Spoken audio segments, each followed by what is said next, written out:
அஸ்ஸலாமு அலைக்கும் வரஹ்மத்துல்லாஹி வபரகாத்துஹு.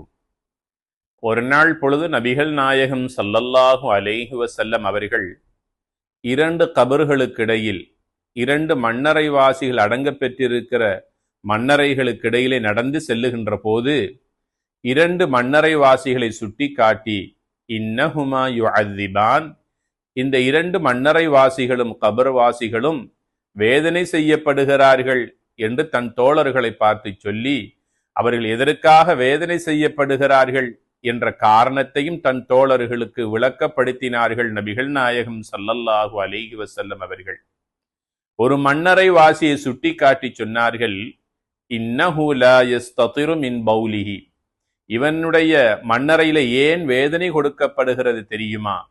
இவன் சிறுநீர் கழித்துவிட்டு முறையாக சுத்தம் செய்யவில்லை, அதன் காரணமாக அவனுக்கு மண்ணறையிலே அதிகமான கடுமையான வேதனை கொடுக்கப்படுகிறது என்று நபிகள் நாயகம் ஸல்லல்லாஹு அலைஹி வஸல்லம் அவர்கள் ஒரு மண்ணறை வாசிக்கு கொடுக்கப்படுகின்ற வேதனைக்கான அதாபுக்கான காரணத்தை இந்த சமூகத்தினருக்கு தெளிவுபடுத்தினார்கள்.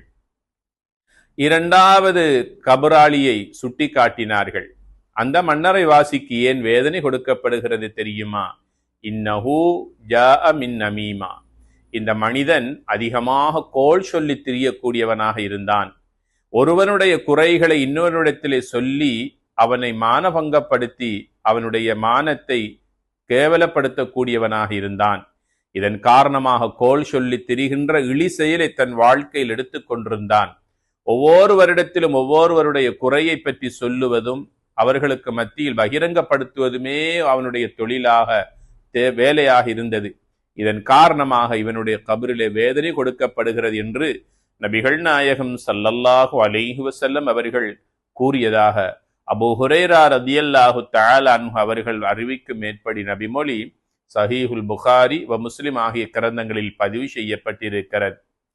சிறுநீர் கழித்து சுத்தம் செய்கின்ற விடயங்களில் அதிகமான ஆண்களும் பெண்களும் அலட்சியவாதிகளாகவே இருக்கிறார்கள்.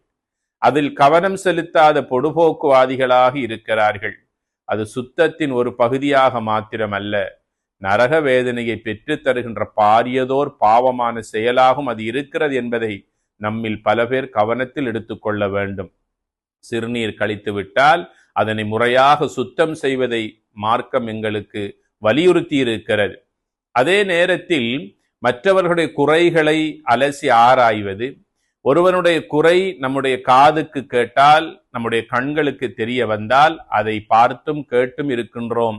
ஆனால் அதை மறைப்பதே ஒரு இறை விசுவாசியான முஃமினுடைய பண்பாகும், சிறந்த நற்குணமாகும்.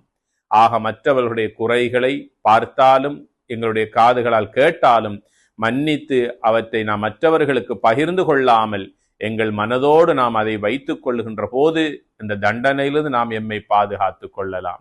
கோள் சொல்லுகின்ற இழி செயலிலிருந்து, அந்த அசிங்கமான பாவத்திலிருந்து நாம் நம்மை பாதுகாத்துக் கொள்வோமாக. வஸ்ஸலாமு அலைக்கும் வரஹ்மத்துல்லாஹி வபரகாத்துஹு.